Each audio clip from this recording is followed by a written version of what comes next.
नमस्कार, आदाब, सत श्री अकाल। मैं आपका दोस्त अरुण नूतन। जुर्म करने के लिए कोई ज़रूरी नहीं होता है कि कोई पेशावर मुजरिम ही हो। जुर्म करने के लिए कई बार ऐसा देखा गया है कि अच्छे-अच्छे परिवार के लोग, जिनके परिवार का नाम समाज में काफ़ी सम्मानजनित तरीके से लिया जाता है, जिनके परिवार के लोग राजनेता रहे हैं, जिनके परिवार के लोग स्वतंत्रता सेनानी रहे हैं, ऐसे लोग भी जुर्म की दुनिया में देखने को मिलते हैं और अक्सर मिलते हैं। आइए आज की कहानी शुरू करते हैं और आज की कहानी की जैसा आप लोग समझ ही गए होंगे, मुख्तार अंसारी पर आधारित है। जी हाँ, जो एक राजनेता भी रहा है। मुख्तार अंसारी लगभग 21 वर्ष तक एमएलए रहा है, विधायक रहा है और अभी योगी सरकार में, जब से योगी सरकार आई है, कुछ दबाव के कारण या जो भी आप समझें, लगभग 12 वर्ष से जेल में है।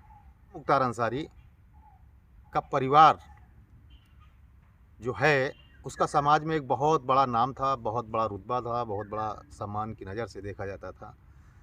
जैसा कि आपको बता दें कि मुख्तार अंसारी का जन्म 30 जून 1963 उत्तर प्रदेश के गाजीपुर में हुआ था। परिवार का समाज में बहुत ही सम्मान हुआ करता था।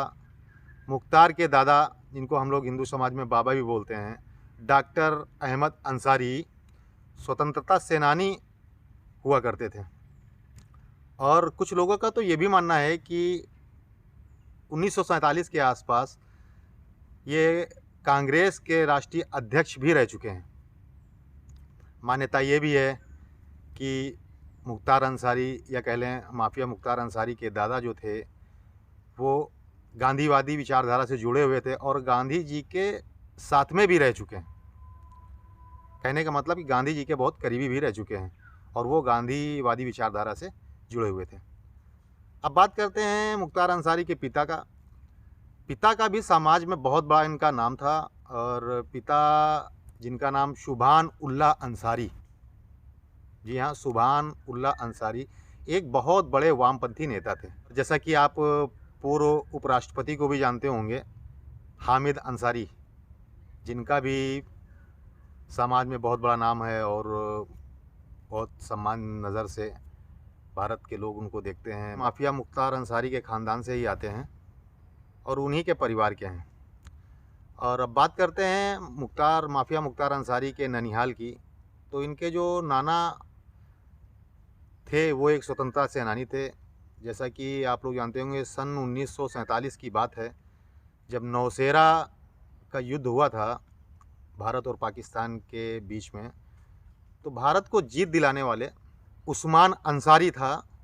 जब 1947 का युद्ध हुआ था नौशेरा के बीच, तो इनके नाना ब्रिगेडियर उस्मान अंसारी ही थे। और इसी युद्ध में, नौशेरा युद्ध में तो भारत को जीत मिली, लेकिन जो श्री ब्रिगेडियर उस्मान अंसारी जी थे, इनको वीरगति प्राप्त हुई, या कह सकते हैं इन्होंने देश के लिए ये शहीद हो गए। ऐसा परिवार था माफिया मुख्तार अंसारी का, जिनका समाज में बहुत ही बड़ा नाम था।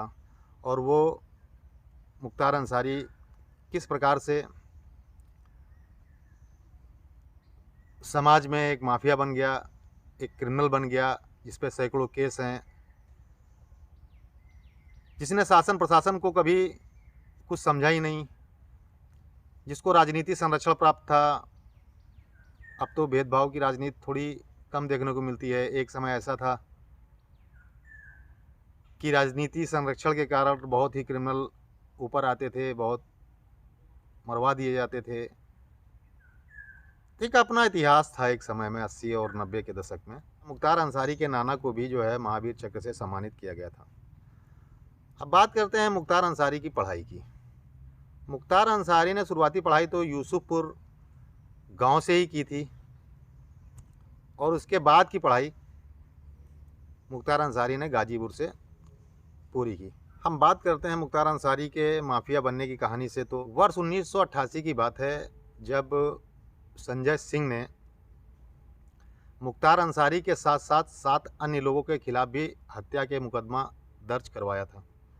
वो बात अलग है कि राजनीति संरक्षण के कारण मुख्तार अंसारी पर बहुत ज़्यादा कार्रवाइयाँ नहीं हुई या उन्हें अभी सज़ा नहीं हुई है। बात कर लेते हैं वर्ष 1988 में ही माफिया मुख्तार अंसारी का नाम एक हत्या के केस में भी आया था, जो है 1989 में ही अफसा अंसारी के साथ करा दी जाती है। मुख्तार अंसारी का जिक्र हो और ब्रजेश सिंह का नाम ना आए, ऐसा तो हो ही नहीं सकता। ब्रजेश सिंह पूर्वांचल का एक नामी नाम हुआ करता था 90-90 के दशक में। ब्रजेश सिंह भी उस समय पूर्वांचल में बहुत ही सुर्खियों में था, बहुत ही नाम था उसका। जिस समय मुख्तार अंसारी ने गाजीपुर में जुर्म की दुनिया में अपना कदम रखा था, उसी समय एक और नाम बहुत ही समाज में प्रसिद्ध हो रहा था, जिसका नाम था ब्रजेश सिंह। माफिया ब्रजेश सिंह वाराणसी के धौरहरा गांव से आता था, जो कि एक बहुत ही छोटे परिवार से था, और इनके पापा, इनके पिताजी एक किसान थे जिनका नाम रविंद्रनाथ सिंह था। इस समय माफिया मुख्तार अंसारी और ब्रजेश सिंह खुद के दम पर कार्य करने लगे। ये लोग बनारस से झारखंड तक शराब तस्करी, रेलवे के ठेके, मोरंग गिट्टी के खदानों के पट्टे हमेशा ले लिया करते थे, और इनके आगे किसी की हिम्मत नहीं चलती थी कि कोई दूसरा आके उन ठेकों की नीलामी करे या बोली लगाए। कहते हैं कि माफिया ब्रजेश सिंह ने मुख्तार अंसारी पर एक जानलेवा हमला भी कराया था, लेकिन किस्मत अच्छी रही होगी मुख्तार अंसारी की कि उस समय तो मुख्तार अंसारी बच गए। जिला मऊ सदर सीट से अब मुख्तार अंसारी विधायक बन चुका था। अब उसका राजनीतिक कद काफ़ी ऊपर हो गया था, राजनीति संरक्षण भी उसको प्राप्त होता रहता था। बात शुरू होती है जब 1996 में मुख्तार की जीत का सिलसिला शुरू हुआ, तो आज तक वो कम नहीं हुआ। बात करते हैं 1985 में गाजीपुर की मोहम्मदाबाद सीट पर जो है मुख्तार अंसारी के परिवार का कब्जा रहा है। बात आती है फिर वर्ष 2002 में गाजीपुर के मोहम्मदाबाद सीट की, जिसमें बीजेपी के टिकट से आपने देखा होगा, न्यूज़ में भी काफ़ी सुर्खियों में था, कृष्णानंद राय ने चुनाव लड़ा, और चुनाव लड़ा ही नहीं, उन्होंने जीत भी हासिल की। लेकिन मुख्तार अंसारी को ये बात बिल्कुल अच्छी नहीं लगी, हजम नहीं हुई। मुख्तार अंसारी ने क्या किया, विधायक जी मुख्तार अंसारी के निशाने पे आ गए, और 29 नवंबर 2005 को मुख्तार अंसारी के गुर्गों ने, उनके लोगों ने कृष्णानंद राय के काफिले पर ताबड़तोड़ फायरिंग शुरू कर दी। एक ऐसी फायरिंग जो फिल्मी स्टाइल में होती है, जो अक्सर पिक्चरों में देखने को मिलती है। कहा तो ये भी जाता है कि इसमें AK-47 से भी हमला किए गए मुख्तार अंसारी के गुर्गों के द्वारा, और इसी में कृष्णानंद राय समेत 5 लोगों की निर्मम हत्या कर दी गई। वर्ष 2005 में जो मऊ में दंगे हुए थे, उसका भी जिम्मेदार माफिया मुख्तार अंसारी को ही बताया जाता है, इसके आरोप भी उस पर लगते हैं। लेकिन राजनीतिक संरक्षण के कारण बहुत ज़्यादा इनको किसी केस में सज़ा नहीं हुई। जब गुजरात के अहमदाबाद में सीरियल बम ब्लास्ट हुए थे, तो उन्हीं बम ब्लास्ट के कुछ आरोपी जो है वो आजमगढ़ से बरामद किए गए थे, या यूँ कह सकते हैं कि वो पकड़े गए थे। अगर सूत्रों की बात माने, न्यूज़ एजेंसियों की बात माने, तो ये गुर्गे कहीं ना कहीं मुख्तार अंसारी के संरक्षण से ही प्राप्त किए गए थे, या उन्हीं के संरक्षण में यहाँ रह रहे थे। कि जब ये आजमगढ़ से कुछ संदिग्ध वहाँ के बम ब्लास्ट के मिले, तो योगी आदित्यनाथ जी को ये बात बहुत ही नागवार गुजरी, और आतंक विरोधी रैली करने के लिए अपने काफिले से जा ही रहे थे। तभी इनके काफिले में, योगी आदित्यनाथ जी के काफिले में लगभग 100 से भी अधिक गाड़ियाँ हुआ करती थीं, और 100-200 की तादाद में मोटरसाइकिल भी थीं। इसी बीच में जो काफिले के सबसे आगे से 7वें नंबर की गाड़ी थी, ऐसा माना जाता है, ऐसा मीडिया बताती है, सूत्र बताते हैं कि जो 7वें नंबर पर गाड़ी थी, उसी में योगी आदित्यनाथ की होने की संभावना थी या जानकारी थी। कुछ हमलावर आते हैं और उसी 7वें नंबर कार पर बहुत ही तेज़ी से बहुत सारी फायरिंग शुरू कर देते हैं। कहते हैं बीच में योगी आदित्यनाथ जी ने रास्ते में अपने काफिले को रोका था, और एक चाय पीने के बहाने उन्होंने बिना बताए किसी को वहाँ से अपनी कार चेंज कर ली थी, जिस वजह से आज योगी आदित्यनाथ जी हमारे बीच में हैं, और ऊपर वाले के आशीर्वाद से उत्तर प्रदेश के मुख्यमंत्री हैं, और वो काम भी बहुत अच्छा कर रहे हैं। इस हमला होने के बाद योगी आदित्यनाथ जी ने डायरेक्ट नाम मुख्तार अंसारी का लिया, लेकिन दुर्भाग्यपूर्ण या राजनीति संरक्षण के चलते हुए इस केस में भी मुख्तार अंसारी पर आज तक कोई कार्रवाई विशेष कर नहीं हुई। जब योगी आदित्यनाथ जी की सरकार उत्तर प्रदेश में आई तो मुख्तार को अपशक्ति महसूस हुई।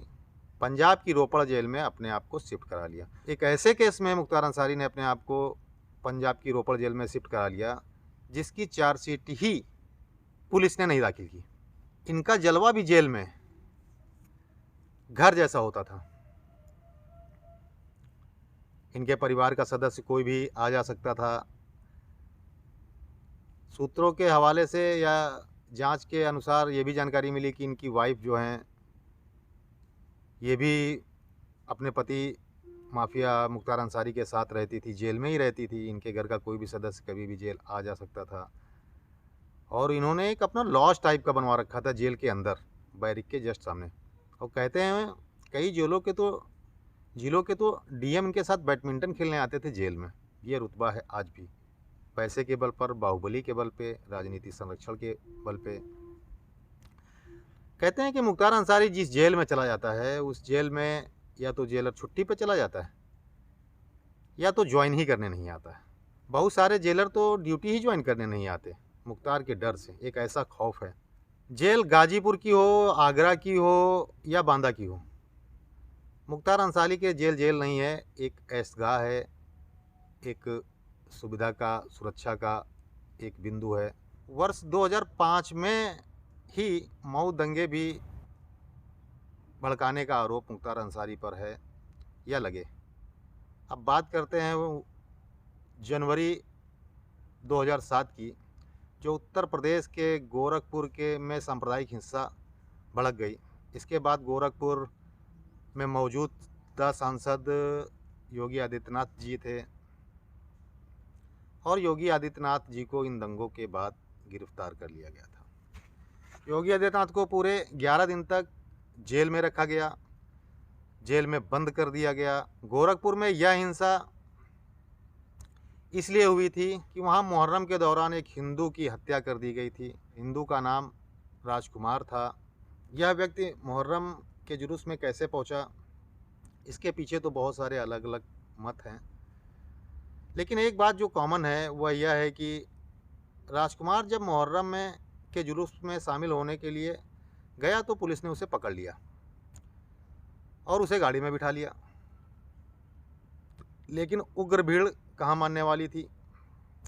पुलिस के हाथों से या पुलिस की जीप से उग्र भीड़ ने राजकुमार को उतारा और उसको लात, घूसों, लाठी डंडों से मार मार कर लहूलुहान कर दिया। उसको इतना पीटा कि उसकी जान चली गई। पुलिस की कस्टडी में ही ये कार्य हुआ। जब ये बात योगी आदित्यनाथ जी को पता लगी तो वो इस बात से बहुत ही दुखी हुए, बहुत ही विचलित हुए। उनको ये बात बिल्कुल अच्छी नहीं लगी। जब ये बात योगी आदित्यनाथ जी को पता चली तो उन्होंने इस बात को लेके एक धरना देने की योजना बनाई और धरना देने के लिए जैसे ही कुशीनगर से गोरखपुर के लिए में जैसे ही योगी आदित्यनाथ जी का काफिला प्रवेश किया, पुलिस ने इन्हें पकड़ लिया शांति भड़काने के जुर्म में।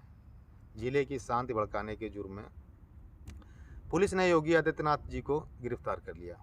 उस समय के तत्कालीन मुख्यमंत्री मुलायम सिंह यादव जी मुख्यमंत्री हुआ करते थे उत्तर प्रदेश के।